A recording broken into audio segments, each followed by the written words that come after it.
Do you want to eat healthy but have a sweet tooth? I got you.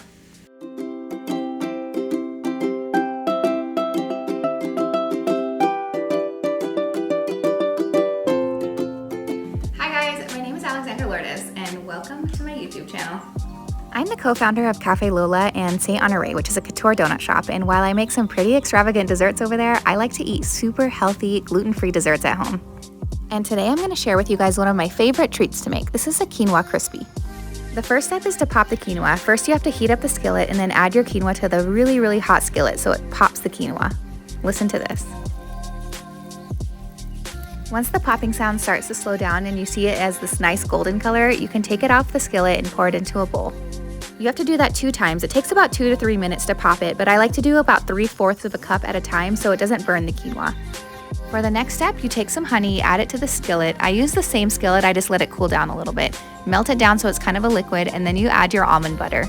If you want to make them vegan, you can use maple syrup in place of the honey, and they're just as delicious. While that's melting, I quickly go over to the quinoa since it's cooled down a little bit, and I add my ground flaxseed to that. This part is optional. You don't have to add the flaxseed, but I like to add it because it makes it extra healthy.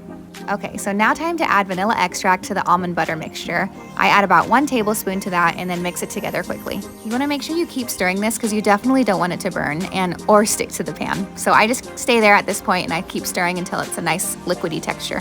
And you guys, that's pretty much it. All you're gonna do is put this into the quinoa bowl and mix it together till it's completely blended together. You guys, look how delicious this looks. Yum!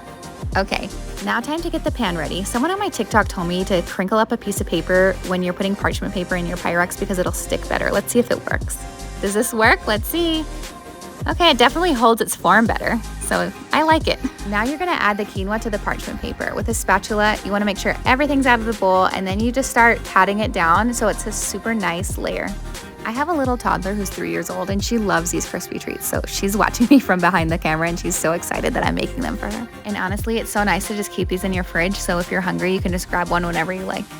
Once it's a nice smooth layer, it's time to melt your chocolate. I just grab a nonstick pan and add my dark chocolate to it, and then I just stay there and mix it on low heat so it doesn't burn the bottom. You just want to use the silicone spatula and just keep mixing and mixing and mixing just for a few minutes until it gets all melted together.